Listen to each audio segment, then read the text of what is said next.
This is the Big Deal Podcast, brought to you and powered by New Covenant Baptist Church in Albertville, Alabama. And on this podcast, we're asking the question, what's the big deal about all things Bible, theology, and culture? I'm Justin. I'm Brad. Welcome to the Big Deal. How you doing, man? Super duper. Super duper. How you doing? I'm good. I'm tired. Apparently, I have a Disney hangover. You 100% have a Disney hangover. Yeah, I'm the only one who can't see it. Oh, yeah, you have it. It's impossible to get out of there without it. Yeah. I mean, I get it. I think it's like you're just frayed a little bit on the edges. Yeah. It's I took a nap yesterday I can count my naps on one hand in adulthood. Yeah. I never take naps. I can't. But I took a nap yesterday afternoon. Yeah, I tried to tell you about this. Yeah. It's 12 hours a day in the hottest sun in the world, on the asphalt, surrounded by strangers, trying to get where you got to go all the time, not sleeping in your bed. I can't tell you the other stress factors because it has to do with your family. And then you get out of there and you're just like, and also there's an hour time difference. Yeah. It was still fun, a little though. bit. It was a great time. Oh, it's a great time because but that's part of the stress. Yeah. Is you're trying to make fun happen. Yeah. And that's really stressful. Yeah. Yeah. That's why comedians bomb sometimes, I think. Yeah. Trying too hard. Yeah. Yeah. And once it kind of goes south and it's like people aren't laughing, they start trying and it gets worse. And it's like, oh no. You can't try too hard. You can't build it up more than what it is. It's really weird, man. Like if you don't care, you'll have more fun. That's true. But if you care a lot, fun factor goes down. It does. It does. So weird. You're putting too much pressure on the moment, you know? It's like pressure doesn't make things fun. Yeah. It sucks the air out of the room. That's right. Know? So you gotta. That's why your honeymoon can be a bummer sometimes. That's right. That's right. Way too much anticipation, man. Yeah, that's right. Yeah. Let's let things happen naturally. Yeah, there's some organic stuff to it that's important. Yeah, but it was still fun. We had a good time. Archer had a great time. Archer met Chewbacca. It was the highlight of his trip. Oh, yeah. He's so into Chewie.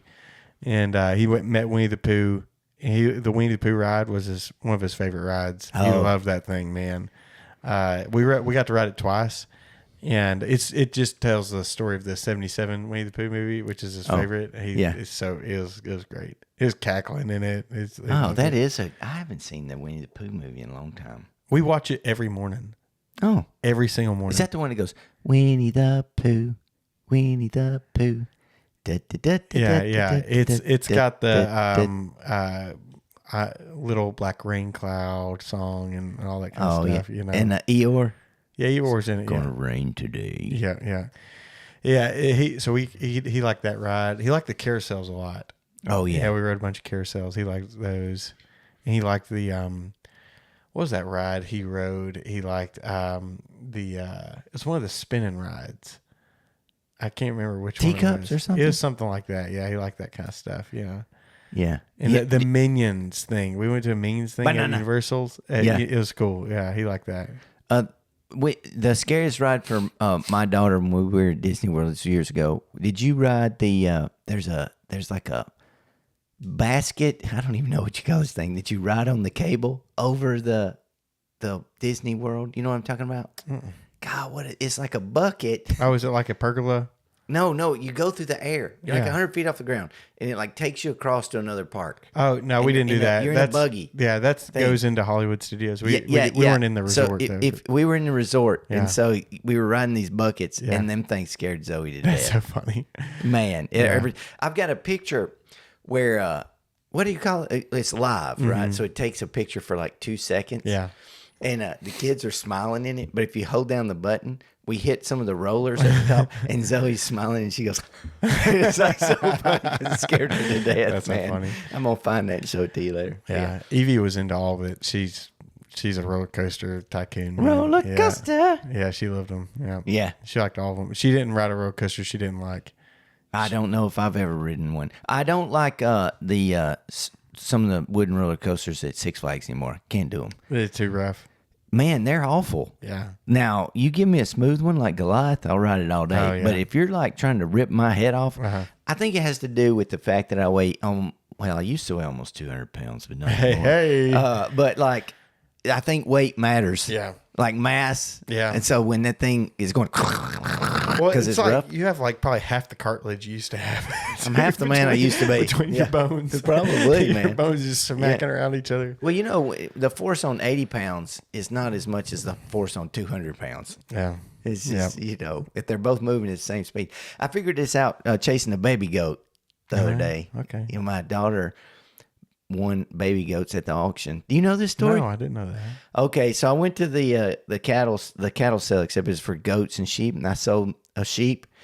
And my daughter wanted to go, so we're sitting there, and I sold my sheep, and I did pretty good. And then they bring out these freshly weaned 2 baby goats that like they could fit in your lap, and they're just going, man. She goes, I want them. I was like, no.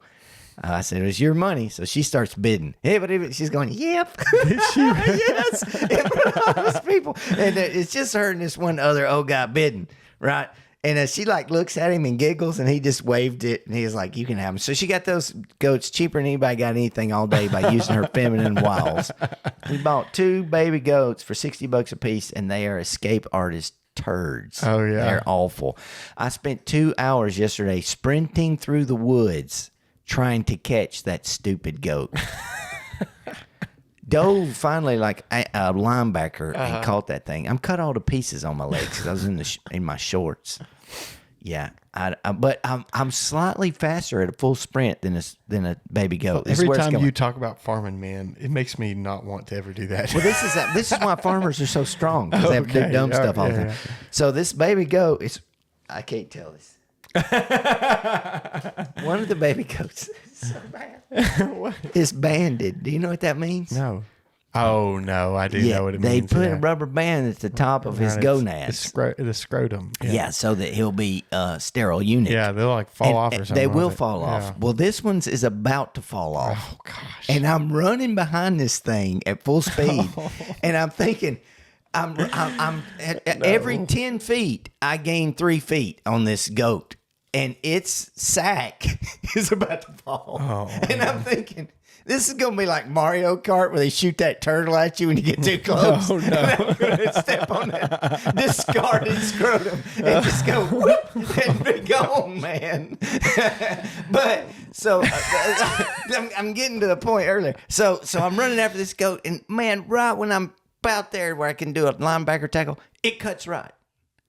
And I don't know if you know this, but I cannot do that anymore. You can't do that anymore. I can straight line run, but if something cuts, you can't stop 188 pounds of you just fury. Don't slow it down. No. Yeah. I was like, it made me, I probably ran straight through the pasture after that goat for, a good 300-meter sprint. Mm-hmm. And then it just cuts right. And I'm like, it takes me 12 steps to stop. And I look, and he's going the other way. And I'm like, you sucker. I had to take off again. It was so bad.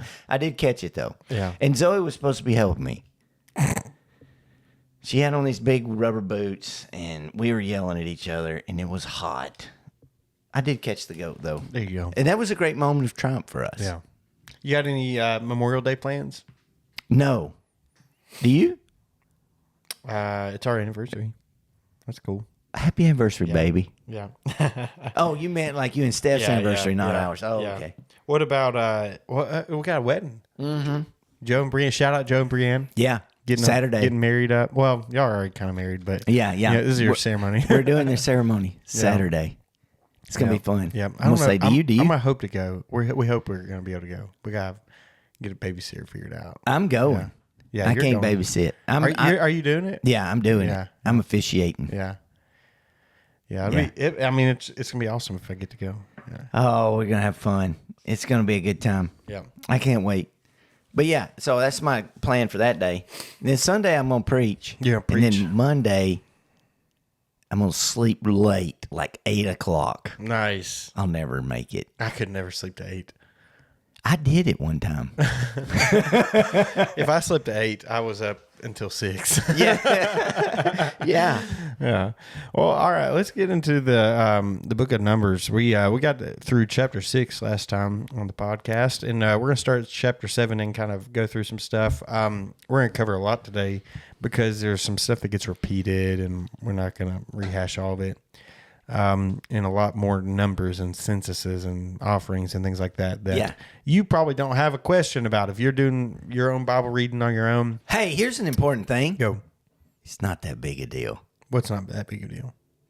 Like how the candelabras are set up. Yeah, that's right. It's interesting material, but it's not that big a deal. Yeah, that's right. It was important to them when they were trying to rebuild, right, or something.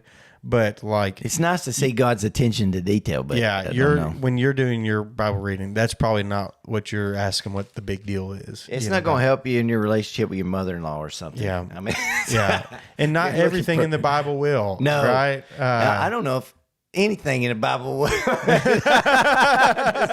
God can't help you. I'm sorry, Nana. I'm just joking. I love you. She listens. Yeah, that's so funny. Yeah. And so in chapter 7, we get some offerings. It's just more data about those offerings and silver and things that were given and whatnot. 8 is about the lamps in the tabernacle, the menorah. Is right there, and how they light it. You get some consecration of the Levites, which we've already done in Exodus or Leviticus. You get the second Passover, which is the same. Yeah. Now there is one thing in the second Passover that's kind of interesting. In verse 6 it says, "But there were some men who were unclean because of a human corpse. Yeah. So they could not observe the Passover on that day.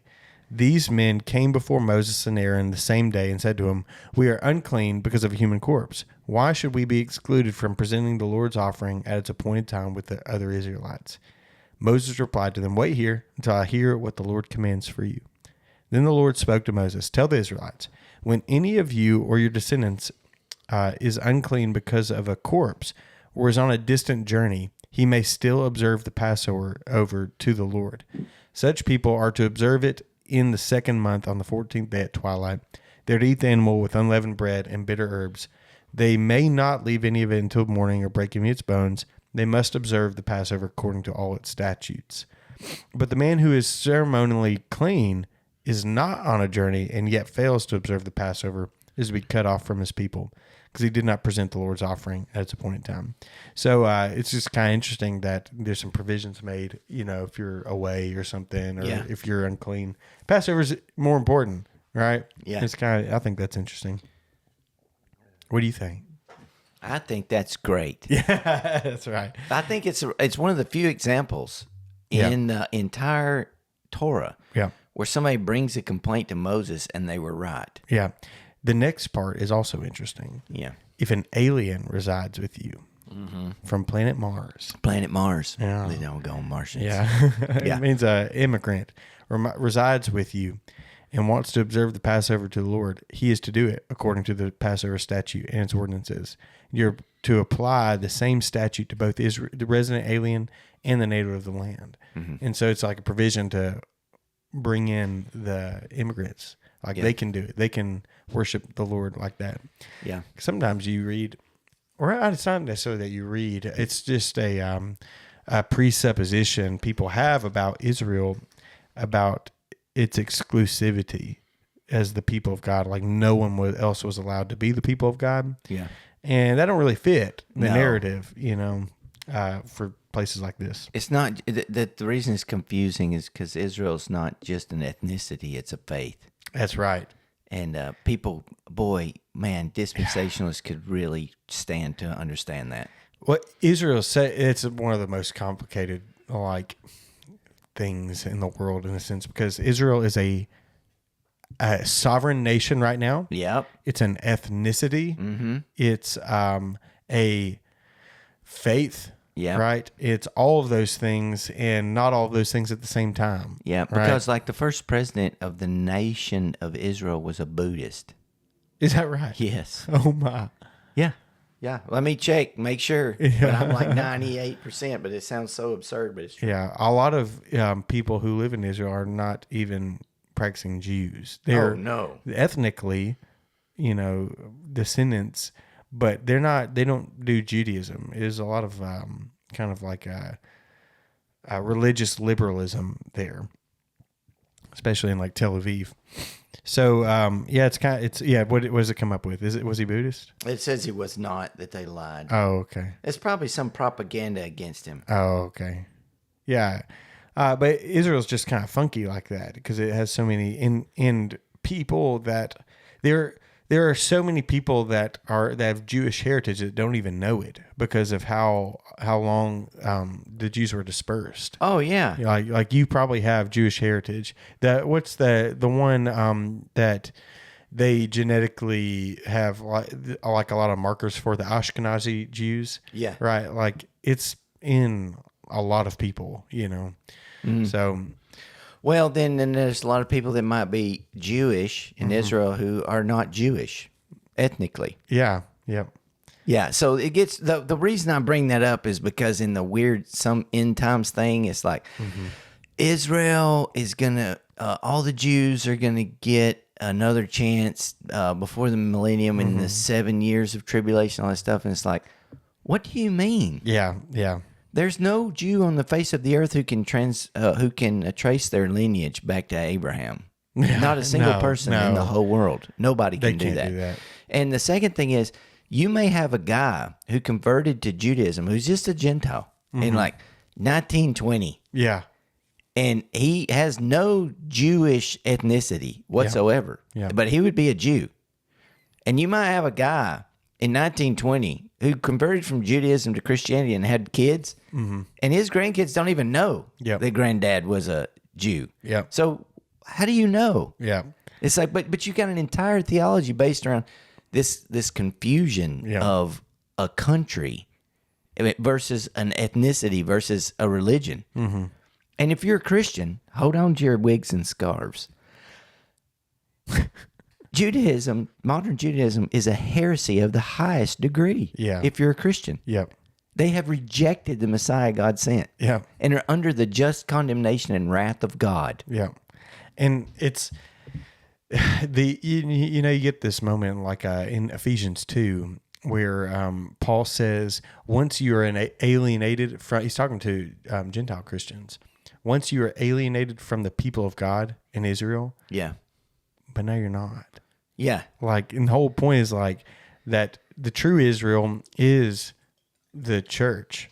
Like you gonna get stoned to death, man. You ready for it? I go straight to it. I know. Like the people of God is the church, and there are ethnic Israelites that are part of that. I don't like to say it's the true Israel because I don't think Israel stopped existing. I think it's like everything else in the Old Testament is a shadow. But that's what you have to do. You have to say stuff like that because Israel is also a nation now and stuff. Well, right? no, I mean, it's a little more specific because I've known some Jewish people that became Christians, right?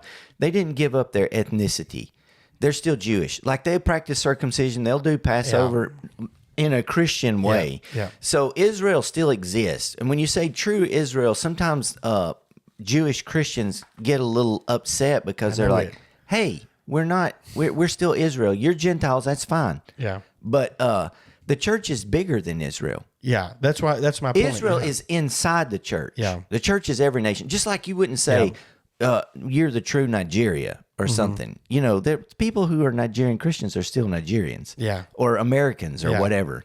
So it's complicated because it's the same situation. It's like, how do you even know who you are? Well, you have to decide. Yeah, that's right. You can't pick your gender, but you can pick your culture. You can. I know a little bit, but it takes time. You can't do it immediately. Yeah. Like, if you immigrate to the United States or something from Australia, they may say they're Australian the rest of their life, even if they got an American citizenship, but their kids are gonna say we're Americans. Yeah. Right. Yeah. And so at some point that stuff happens. But what I'm saying is that in the Old Testament, everything we see is a small shadow compared to the reality that's coming. Yeah. Right. And that's true for Israel. Israel is a small example of the church. Yeah. It's a small example. Just like the temple is a small example of heaven. Yeah. Heaven is much bigger than the temple. But the temple resides in heaven. Yeah. So it's still there. It's a shadow. It's a shadow. So that's the same thing with Israel. And there's if somebody said the church is a true Israel, I'd say, It's sort of like the old thing that theologians do sometimes where you say that Jesus is fully God and fully man. An astute theologian will say he's truly God and truly man. Because fully has a whole little bit of a different definition, right? And so if you said to me, the church is true Israel, I go, Israel is the true Israel. The church is everything Israel was supposed to be, in a sense. Well, it was everything Israel was going to be. Yeah. Okay, you see what I'm saying? It was everything Israel was going to be, because even in Isaiah it talks about how Egypt and Assyria and everybody's going to flow up to God's mountain in that day, and there's still going to be Assyrians, there's still going to be Egyptians, but they're going to be children of Abraham at the same time. Yeah, so it's I don't know what this has to do with numbers so much, but it is why things get so complicated with end times things, is because modern Christians maybe don't think very hard about the nation of Israel, and they immediately equate modern state of Israel with the Israel of the Old Testament, and it's not remotely the same thing. Yeah, I mean, there's maybe it's remotely the same even thing. When we say ethnic Israel, like that, there's a sense in which that doesn't actually exist until more closer to the modern era. Because so you're ethnic Israel in the Middle East. Yeah. What makes you ethnically different than the Babylonians? Right. Abraham was Babylonian. He was. He was Babylonian. He was Babylonian. Well, he was Chaldean though. Yeah, Chaldean. That's the same thing. But so he wasn't Babylonian. He was Chaldean, right? They hadn't even got Babylon yet. Oh yeah, he pre-Babylon. He was precursor Babylon. Yeah, but it is Babylon. They're all the same. It's just like Iraq. Is Babylon. Yeah, that's right. Modern day Iraq is where Babylon was. And so there's when you say ethnic Israel, it's like ethnic as opposed to what? Like in comparison to Europeans, Africans. Ethnic doesn't even work. Are we talking about genetic Israel? Yeah. Genetic Israel. That's is what people about. end up talking about. It's like that wasn't a thing until it's not that wasn't a reality. It was that when you're talking about Israel and Israel nestled amongst all these other people groups, they're all genetically similar. Yes. They all look the same. There were rules too. Yeah. So it's like, hey, if I was from Egypt, me and my wife are from Egypt, and we come to Israel and we're like, we want to worship the God of Israel. We are convinced that He is the one true God. Mm-hmm. They would be welcome. Yeah. Welcome. I'd have to get circumcised, and they would be like, you are still Egyptian, and you can't go in this part of the temple. Mm-hmm. But in 2 generations, your kids will be Jewish. Yeah. That's how it was. Yeah. And so in 2 generations, no one would question your Jewishness, even though they were Egyptians. So it's not just genetics, and it wasn't even just genetics in the Old Testament. Yeah, that's why. And I mean, they come out of Egypt with Egyptians. Yes, right? It says they came out with a mixed multitude. Yeah, because look, man. A lot of people saw all those miracles and plagues in Egypt, and they're like, we're going with these guys. Yeah, so I think sometimes that the ethnic part of it, at least in the Old Testament, is overstated a little bit more. I think by the time you get to Alexander the Great, pre-1st century Roman Empire, I think it's much more of like an ethnic people group in a empire, right? Yeah. It's like, and so it's a little more obvious who the Jews are and stuff. You have a lot more like world trading going on. They have their own culture. They have they're very different, stuff. No doubt. But I think people have this idea. This is what I always. This is the dead horse that kicks me every time it walks by. They have this idea of the chosen people of Israel, that there's some sort of genetic. That's right. Blessing being transferred from Abraham down to physical descendants that puts them above or makes them special. Mm-hmm. And that's not true. It's not true. No, it's not true. Every single person is special to God. Yeah. Right? Now, God doesn't treat everybody the same way. We can talk about that.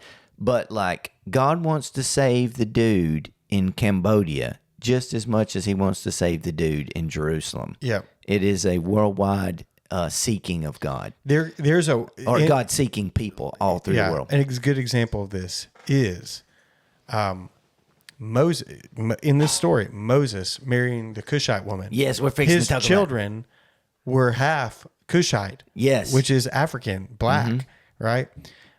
They're part of all this. Yeah. Right? They're part of all this. The Egyptians are African, who they came out with them. Like, so if you're a Levite and you married an Egyptian woman or man or something, you're a Levite, right? Yeah. You're gonna do temple stuff. And it was weird because sometimes it was reckoned through the mother, so like not the father. Yeah. But like So genetically, you are African. Yeah. Doing the temple work, right? Yeah. And so that's why like this idea of like a golden genetic line or something is just doesn't fit. No, it doesn't. In fact, Miriam and Aaron get kind of ticked off that Moses marries a Cushite woman. They do in this and in this there section, may be some racist implications in that thing. I think so, because Cushite is Ethiopian. Yeah. She was a black woman, almost certainly. Yeah. Egyptians are different and have been. Like some of them are black, and I think they're called Numidians or something in those days. And then in the north, they were a little more Arab, maybe. Yeah. But anyway, this woman was almost certainly black, and Miriam gets mad about it for some reason, and God turns her white. It's very specific. It says Miriam is turned white as snow with leprosy. Yeah. So it's like a contrast. You don't like the black woman. Yep. I'm gonna make you white as snow. Yeah, and that's you ain't in gonna chapter like it. 12, right? It's in chapter 12. As the cloud moved away from the tent, Miriam's skin suddenly became diseased, resembling snow, right? Because you didn't like the black woman. Yeah, Man. Golly. Yeah. Because they weren't white. They weren't like white like we are. No, probably not. They're very brown. No, you know. I don't. Yeah, I don't know. It's actually another weird thing is you. It's very difficult to know what people look like back in the olden days. Like we don't know. There's images in Egypt and stuff. You know, skin tones are darker. You know, than for we sure. would expect. You know, for like Europeans and stuff. Yeah. So you got some interesting little stories. Yeah. So you have right before that. I guess we'll talk about that first. There you have these 70 elders anointed. Yeah. Moses is kind of complaining about how miserable everyone's making him. Yes. Which I get it. Yeah. People are rough. Bring me 70 men from Israel known to you as elders and officers of the people. Take them to the tent of meeting and have them stand there with you. Then I will come down and speak with you there. I will take some of the Spirit who is on you and put the Spirit on them. They will help you bear the burden of the people so that you do not have to bear it by yourself. Now, this has already happened, hasn't it? Mm-hmm. With when they're at Sinai and Jethro was involved. Yeah. Is this different or is this the same moment? I don't know. Yeah. It's very similar. It's very similar. It may have been with this is the Jethro moment in Numbers. Yeah, that's right. It could be repeated in but with a different context of they're preparing to go into the land or something, you know. But mainly what you can say is they have the Spirit. The Holy Spirit is involved here, that they've been given a piece of what Moses has, for that discernment and that, have the law written on their hearts by the Spirit, you know. Yeah. There's another funny thing that happens here is, the prophesiers. Yeah. There's two guys that are in the camp that the Spirit of God just is on them. They all prophesy right when it happens. Yes, but two guys keep doing it. Yeah. And the Spirit of God's on them. Yeah. And Joshua, it gets to Joshua, and he's like Moses' right hand man. Mm-hmm. And he goes to Moses. He says, "Hey, there's guys out there in the camp prophesying. You need to restrain them, or you got to stop them." Yeah. And Moses said, "Why would I do that?" Yeah. It's like, I wish everybody out there was prophesying. What are you talking about? Yeah. You don't need to be jealous for me, buddy. Yeah, yeah. It's like, hey, man, there's somebody else preaching on Sundays. You need to stop them. It's like, Yeah. no, man, I don't care. This is like a precursor to Pentecost, isn't it? Yeah. This is like if you want like the analog for Acts 2 Pentecost, like it's all happened before. Right, it happens here. Like the Spirit of God is given to these people, and they begin prophesying. Yeah, and John gets mad about this. He The does. apostle, Yeah. and he's like, "There's these guys going around preaching that aren't with them. Yeah. They're preaching about Jesus, and he runs to Jesus like, "Hey, there's some guys around. They're preaching about you, and they're not with us. We need to stop them." Jesus is like, "Why would I do that? we're trying to tell people, man. Yeah. It's the whole point. Leave them alone, dude." That's right. Paul said, "I don't care if people are saying." People were going around when Paul was in jail, and they were like, "This Paul is such a scumbag. He preaches that we should not worship the emperor. He thinks this Jesus of Nazareth guy is the Son of God and rose from the dead to save people from sins. What an idiot." And Paul's like, "Oh, thank God.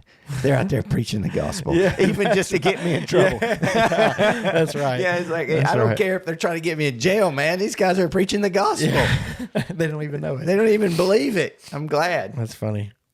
Yeah, and so kind of what's surrounding all these moments here in Numbers is the people complaining about only eating manna. They're tired of manna. Oh my goodness! And it sounds delicious. They're just whiners, man. Well, People complain. you're eating the same thing for years. You might get sick of it. You might, but yeah. after this, they don't. No, they've learned their no. lesson. So they're like, God sends a bunch of quail, Yeah, they get to eat quail.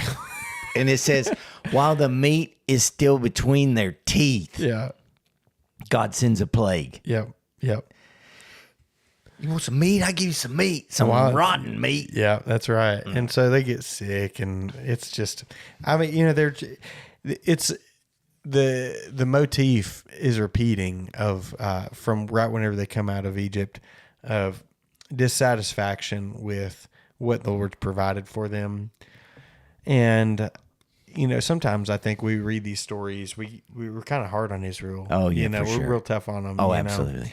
But the whole idea is this is all people. This is all. This is It's us. everything. You're not. You shouldn't look down on Israel and be like, man, what turds. It's like you should be like, junk. I've done that, dude. The people in the wilderness that people judge will rise up in the day of judgment, and they will be like, "You judged us because we had to eat the same stinking manna every day in the desert, walking around, camping out in the wilderness for 40 years." Yeah. And you were up here griping. You had air conditioner. You had indoor plumbing.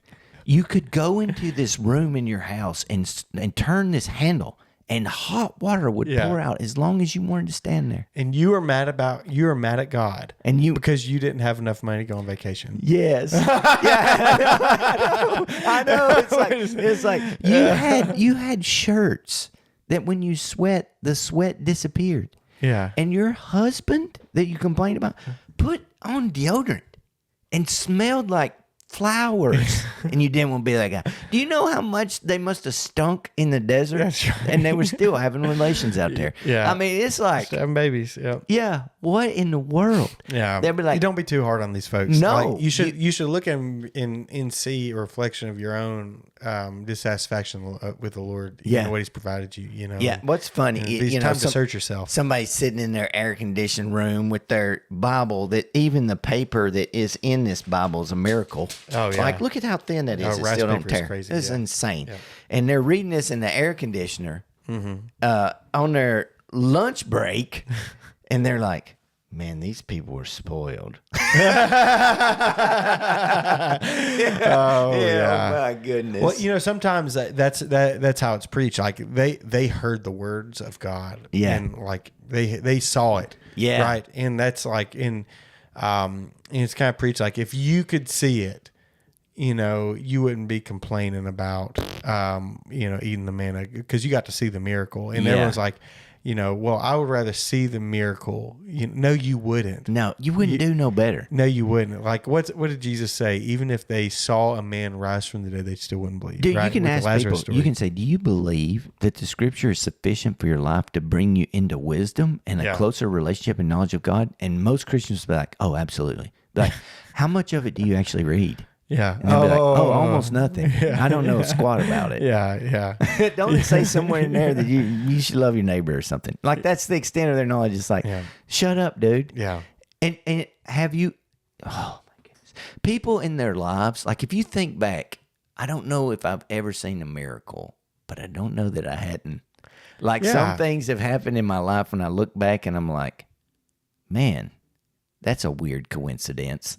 You know what I'm saying, man? Well, our threshold for miracle is kind of weird. Yeah. It's like, impress me, God. Okay, it's like I need to see something come back from the dead or a bush on I've fire. seen tons of miracles. Oh, every time I've seen someone get baptized, like, all right, this is a miracle. Or just like, let's instead of miracle making it such like a high bar of unknown, just think about like the providence of God in my life, like the little things that just at the right moment, like crazy coincidence that just delivered me from sin. Every time someone has like a question about like this happens every once in a while. I was like, I've been trying to read my Bible on my own. I'm like, miracle. What in the world? Why would you do that? It's like when students show up to like youth group interested in like engaged, like, miracle. Yeah. This is incredible.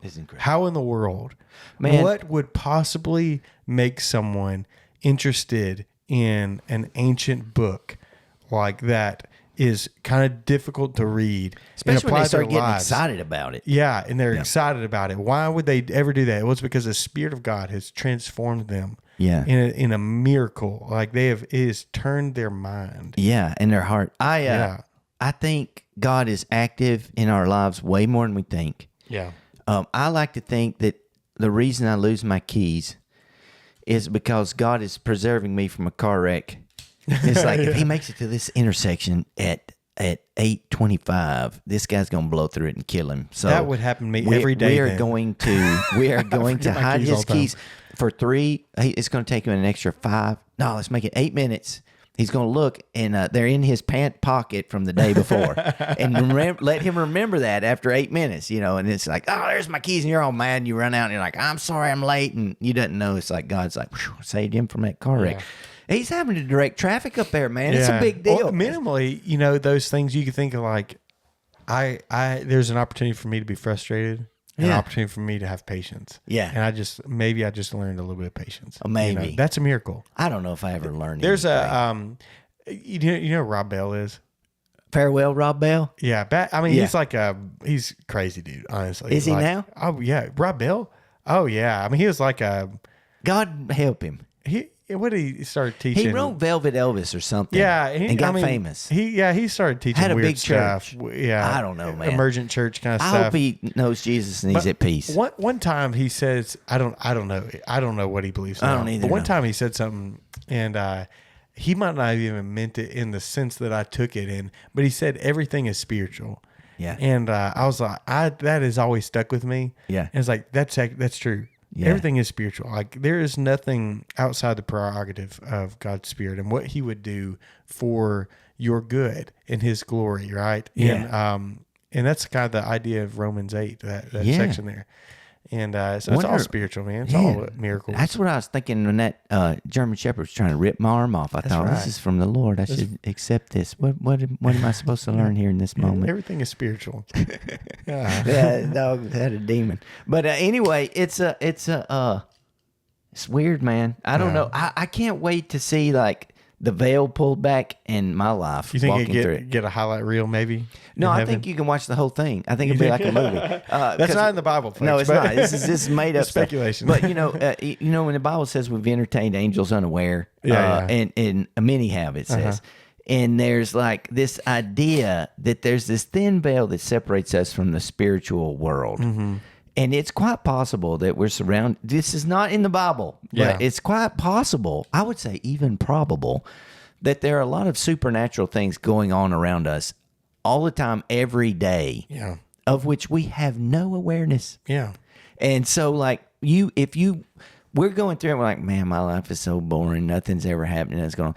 And then you go to heaven and the veil gets pulled back and it's like absolute, utter chaos all around you. What was that book? Do you remember that book? What was that book that came out? That was... I know exactly. It's like a fiction thing or something. It was about This Present Darkness. This Present Darkness. I never read it. Did you read it? I did. Yeah, it's pretty fun. Was it? So basically the premise of that... Now, I'm not saying it's true. Yeah. But it's the premise folks. is it's sort of like a pastor, and he's a pastor of this like little country church. Mm-hmm. It's mundane. There's nothing going on.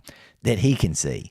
But like when he's praying, like God is doing stuff, and there's angels all over the place, and there's bad angels that are trying to hurt people and mess them up and do all stuff. And like this guy prays for people, so all these angels come in. They have these big fights with like these other angels, and like they're keeping dudes from car wrecks. It's like, Lord, help my kid get down to Auburn safely. And it's like, okay, send in the Legion, and it's like all these angels hanging off the truck, keeping people from getting in wrecks. Yeah. But the dude in the car is just like, man, I'm kind of sleepy. And there's like this angel smacking him in his spiritual head to keep him from falling asleep, to keep from going off the road. And like, I don't know if that's true, but if you're watching your life in heaven and you're like, oh my goodness, like God was constantly trying to keep me from self-destruction constantly. Yeah. Could be the case. I've heard that kind of like the retelling of the story like that. And Yeah, stuff. yeah. The only thing I think of like when it comes is that it makes me think of God as kind of weak. Yeah. Based on that. It's like, we have to have it. So first premise is that in order to keep you awake, for example, you have to have an angel slapping you in the face. Yeah. It can't be God's just power and ability to control things, right? Well, So let me finish. You know what I mean? It's like, Yeah. he has to have this army to do all these things for him. But the second is, every time something goes bad, it's because the angels must have lost, Failed. right? Yeah, they failed. Yeah. Like, whoa, wait a second, no. pal. Like, this doesn't work. No, we're not going to help him this time. No, I don't think it makes God. That never bothers me because I do believe God. What do they call it in the catechism? It's like or a confession. Secondary causes. Like God can do anything, but He does use angels for junk that He does. doesn't do, and Yeah. He uses us for stuff that He could quite easily do Himself. Yeah. So it doesn't bother me. It's like, yeah, go help him. Or like sometimes it's like, hey, he's asking to do this thing. God's like, oh, we're not going to help him with this. Something's fixing to happen. Y'all just watch. This is going to be interesting. So I don't know. I don't know what's going on. I'm just happy to be here. Yeah. And I'll be happy when I'm not here. There's like a line in speculation that is kind of pointless to cross. Well, there can 'Cause you be just some can't- dangers in it because Yeah. then you get into this. After that book came out, I noticed the idea of like praying against dark spiritual forces. dominion, Yeah. spiritual forces, and like people thought they were going out there and helping angels battle by the power of their prayers or some stuff. And it's like, no, man, just leave it over there in the fiction place and be like, oh, that'd be neat, and then just move on. Like the Satan scares, all the Satan scares. I was listening to this podcast recently called it's by Christianity Today. It's called "The Devil in the Deep Blue Sea," and it's fascinating. It's like goes back to like the 80s and 90s, and looking at like the explosion of like satanic fears. Oh, and yeah. like again, rock and roll, all that kind of stuff. Dungeons and Dragons. Oh yeah. Man, one of them, Satanic Panic. Yeah, That's Satanic what we call Panic. it. It's Yeah. what it is. Yeah. So one of the things was it was looking at a young man who was convicted of the murder of 3 boys because he played Dungeons and Dragons. That's why that was his it was in Arkansas. It was the what the community noted about him, that he looked weird and he played Dungeons and Dragons, and he was exonerated. He was wrongly convicted. He was in there for like 20 years in prison for 20 years. And he didn't even kill those kids. He did not kill those kids. But because he played Dungeons and Dragons and he looked gothic, he looked weird, he was convicted of this. It was a horrible trial. And it was like in the same area, you had the Duggar story with Josh Duggar, who was a golden child, right? While committing heinous acts against these molestations. girls. Yeah, exactly. And but he was given all these opportunities to recovery or whatever, things like that. Yeah, man, leave him D&D kids alone. Yeah, it's just D&D, pal. Like, it's okay. I love D&D. Satanic Panic. Panic. Dude. They're like, my goodness. That stuff is weird. And, it's weird. And sometimes the speculation can lead to that. Like just this, and it elevates the power, the supposed power of Satan. In like, I mean, powerful, like mean, certainly, but nothing compared to the Lord. No, he's absolutely restrained. Yeah. Like, who would say bound? Even. Yeah. If God was like, okay, you can go ahead and kill Brad, I'd be dead in 2 seconds. Yeah. It wouldn't even be 2 seconds. Yeah. But the reason I'm still alive is because God don't let him. Yeah. He hates our guts. Yeah. He wants to kill us like a lion. Yeah. Yeah. And look what happened in Job. But you're not dead. No, right the now. minute God was like, okay, his kids are under your power. Dead. Yeah. Okay, you can affect his health. Horrible health. Yeah. You can have his wealth. Everything gone. It wasn't like the devil's like, I'm just going to mess with him a little bit. He's like, how much stuff can I destroy? That's right. Like, it's like people have this guys, idea. like they didn't miss your Starbucks order because that wasn't Satan probably. Well, I make that joke. It might have been. Yeah. So like there I was this morning. The sons of God presented themselves, and there was Satan, because that's what Job says. And they started talking about me because, of course. And Satan's like, I'm gonna kill him. God's like, you are not allowed to kill him. It's like, I'm gonna kill his kids. You are not allowed to kill his kids. I'm going to ruin his finances. You can't ruin his finances. Yeah. You can mess up his Starbucks order. And the devil's so petty, he went down there and did that.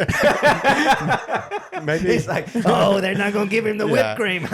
but it wasn't like God gave Satan free reign over you, and that's what he chose. No, like you would be dead, pal. That was just the only thing he allowed. Yeah. And so the devil's like, leave off his whipped cream. And Yeah. they forget your whipped cream. And then you're like, this sucks. The world's Not today, awful. Satan. And Satan's like, ha, ha. He didn't get his whipped cream, and he sinned against the Lord. Yeah. Got mad and pouted about it. Yeah. What a weenie. Yeah.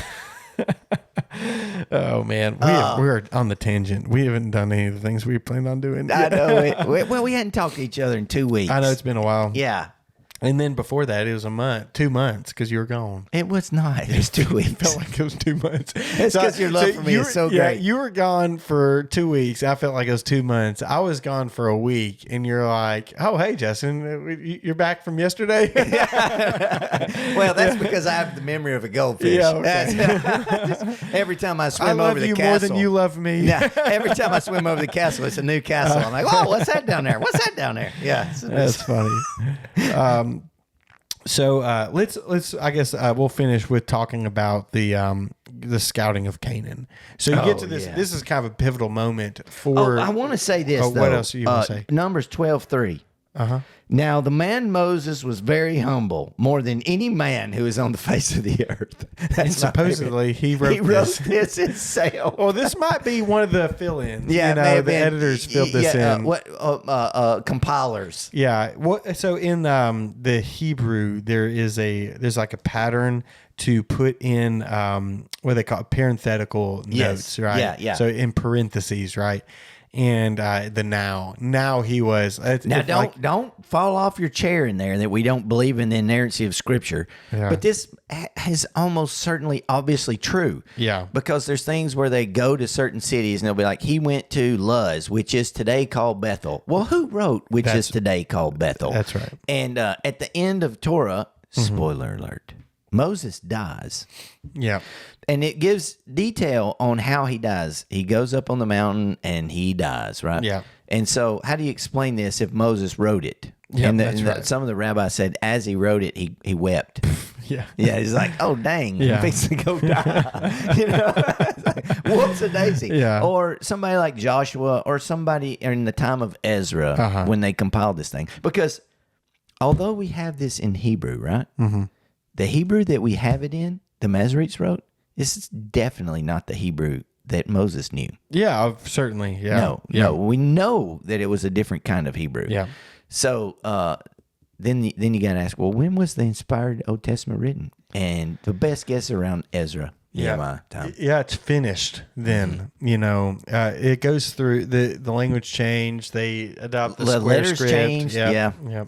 It's a little different. But it's so cool when they find stuff that's like proto-Hebrew. Yeah. We still find stuff it's all like that. cursive-y looking, you know? Yeah. And also, there's this kind of idea that people in the couldn't have written this or whatever because everybody was illiterate and they didn't, and that scribes were the only people who really knew how to do alphabet, and that's just not true. No. Because they found a knife. They found a knife from like, I don't know, in Israel, so many. Oh, it's one of the 1,000 BC. oldest pieces of Hebrew. And the dude wrote his name on the blade. Yeah. So that does two things. He knows how to put Brad's knife on the knife.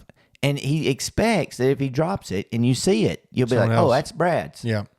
Literacy is an ebb and flow. It is. time. Like there's like people put like feudal Europe as like all of the ancient past was as illiterate as feudal Europe, but it's not. No. Like the Roman Empire was a high time of literacy. There's a lot more literacy in the Greek and Roman empires than what predated it and what came Probably after. more than 1920 South. Maybe in the United States. Yeah. My great grandparents were, I would say, functionally illiterate. Yeah. Whenever, so when I was in seminary, I had to do the, we had to choose a concentration.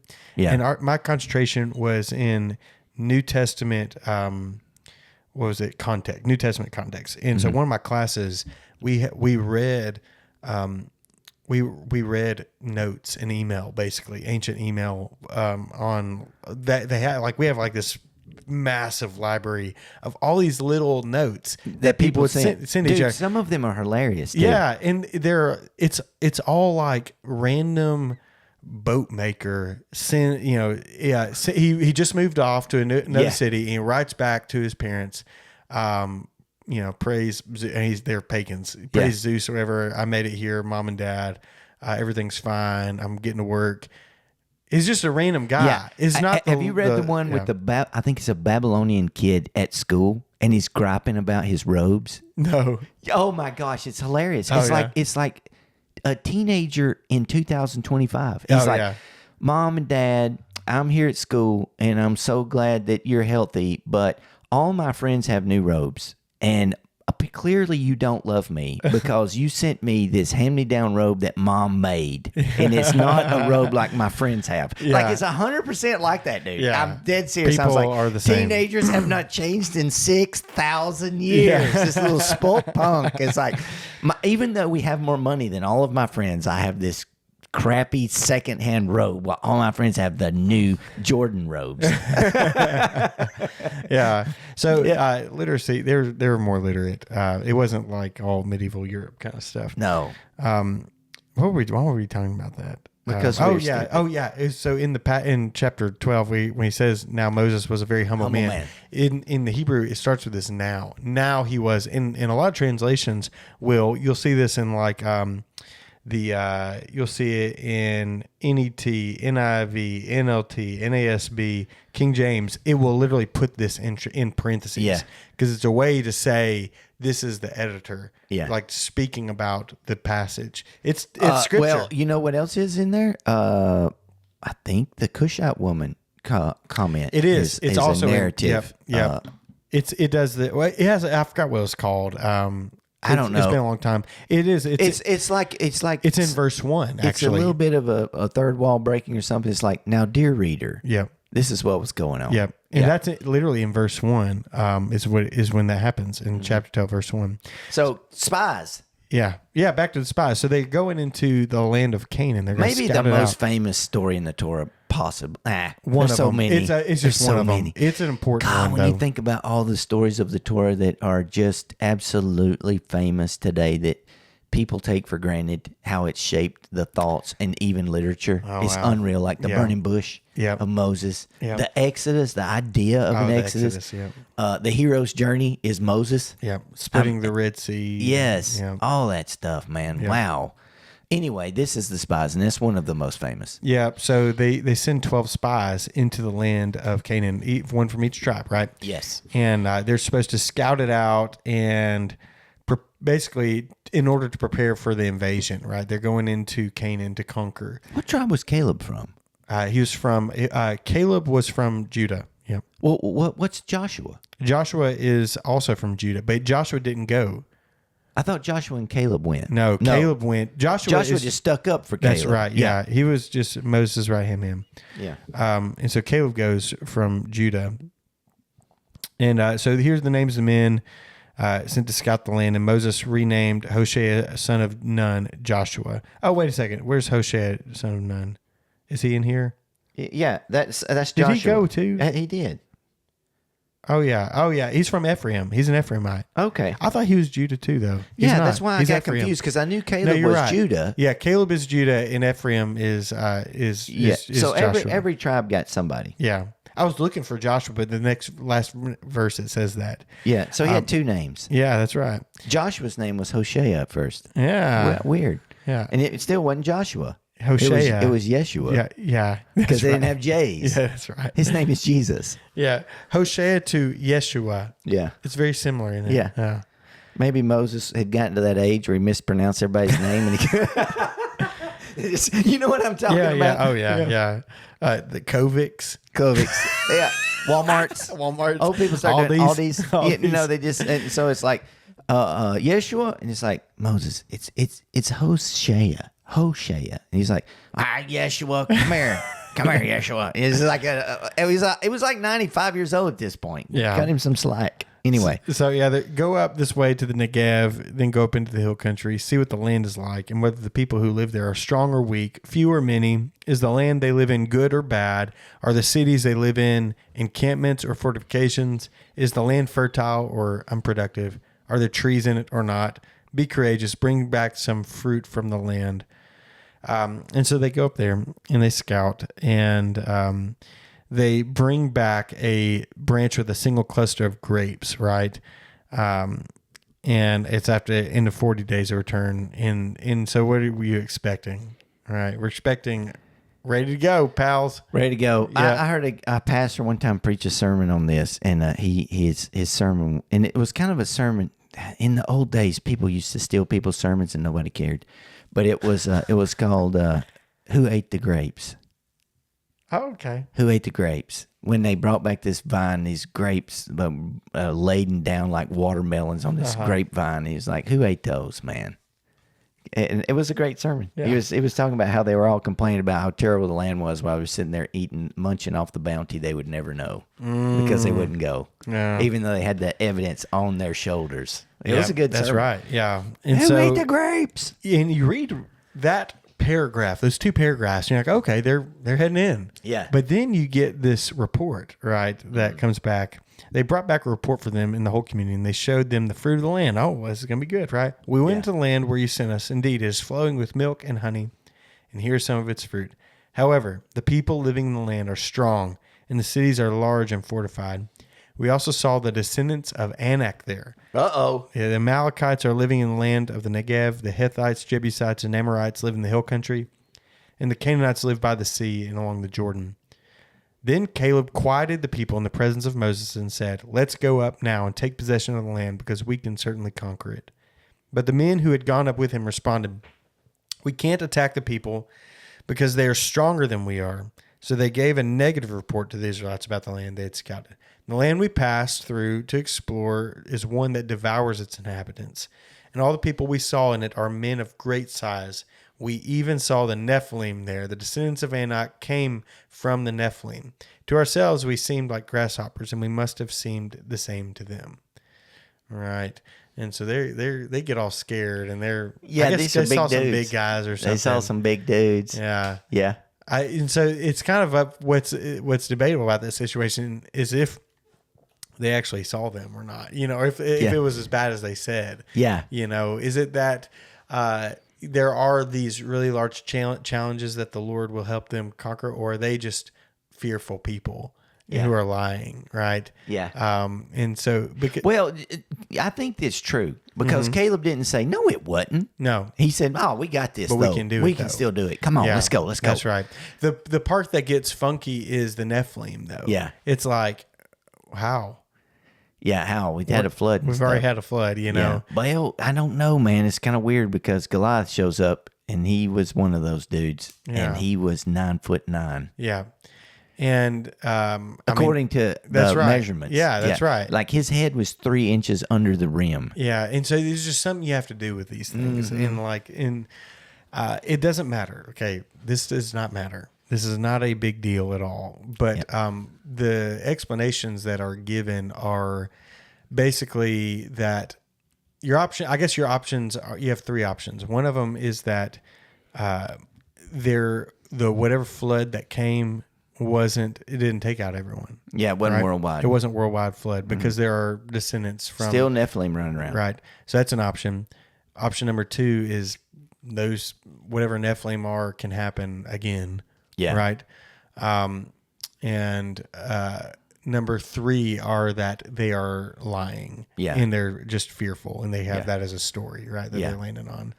So I don't know which really wanted it. I went on. I don't know.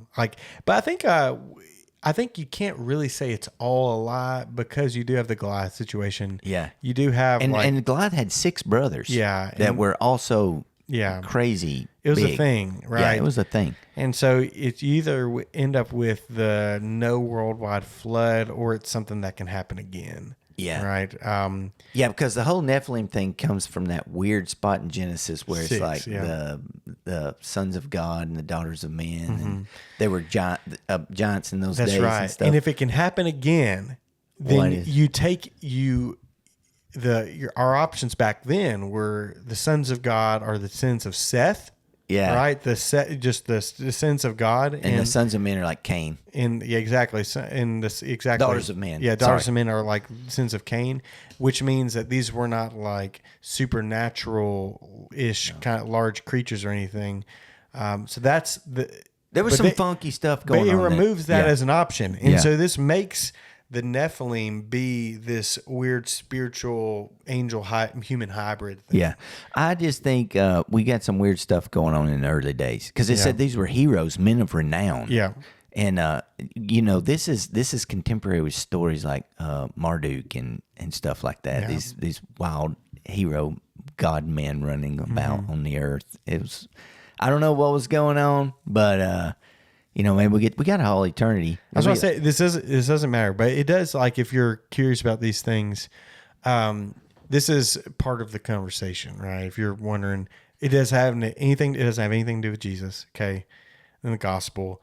But if you're wondering about that kind of stuff, if you got sucked down into like a weird like YouTube wormhole and reading about Nephilim or something, there's which happens, weird conspiracy theorist stuff going on. Have you seen that stuff? Like there used to be giants in North America. Exactly. It's just like crazy. Like you get sucked down that hole and stuff. Now Bigfoot's real. But other than that, Squatch is still running around in Oregon or something. But so they come in and they're like, we can't do this, man. The cities are too big. The people's too big. Not sure what we're going to do. Yeah, that's right. And Caleb's like, shut up, dude. Let's go. But they all refused. And Joshua also was like, oh, no. Yeah. We going. Yeah.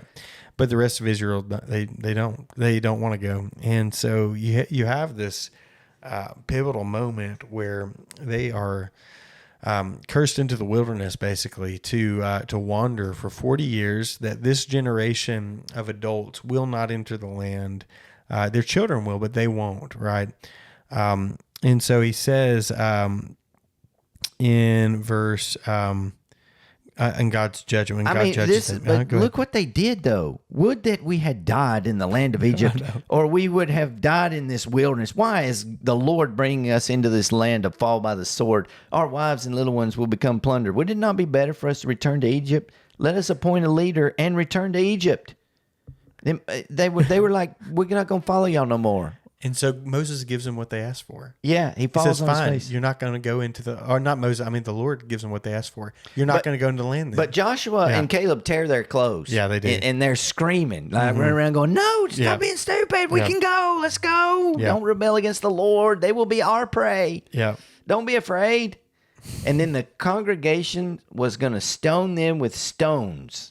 So it gets chaos, man. It gets and bad. Then the glory of the Lord appeared in the tent of meeting. It was like listening to your kids fight in the den, and it just keeps escalating. You're like, oh, okay. Dad shows up. It's like, yeah. And then everybody's like, uh-oh. Yeah, and you get the curse right here. I get curses, might not be the right word, but it's what he says. I have pardoned them as you requested. As what God is saying. Yet as I live, as the whole earth is filled with the Lord's glory, none of the men who have seen my glory and the signs I performed in Egypt and in the wilderness, and have tested me these 10 times and did not obey me, will ever see the land I swore to give their ancestors. None of those who despise me will see it. But since my servant Caleb has a different spirit and has remained loyal to me, I will bring him into the land where he has gone, and his descendants will inherit it. Since the Amalekites and Canaanites are living in the lowlands, turn back tomorrow and head for the wilderness in the direction of the Red Sea. And he says, again, verse 28, tell them, as I live, this is the Lord's declaration, I will do to you exactly as I heard you say. Your corpses will fall in this wilderness, all of you who were registered in the census, the entire number of you 20 years old or more, because you have complained about me. Okay? Yeah. So what they your judgment's giving you what you want. Yeah. You know, You're going to stay in the wilderness. Now, here's the funny thing. We can end on this. The next morning, they get up and they say, Moses, we screwed up. We're going to go into the land. Yeah. And Moses goes, no, don't go in there, dude. Yeah. You're going to die. God's not going to go with you. And they're like, Yeah. nope, we're going. He's like, no, wait, yesterday you didn't want to go. And so now we're not going. Yeah. And they're like, no, today we want to go. It's like, if you go today, you're going to die. God is not going to be with you. And they're like, no, we're going. And they go. And they get routed. Dude. Yeah. They get slaughtered. Yeah.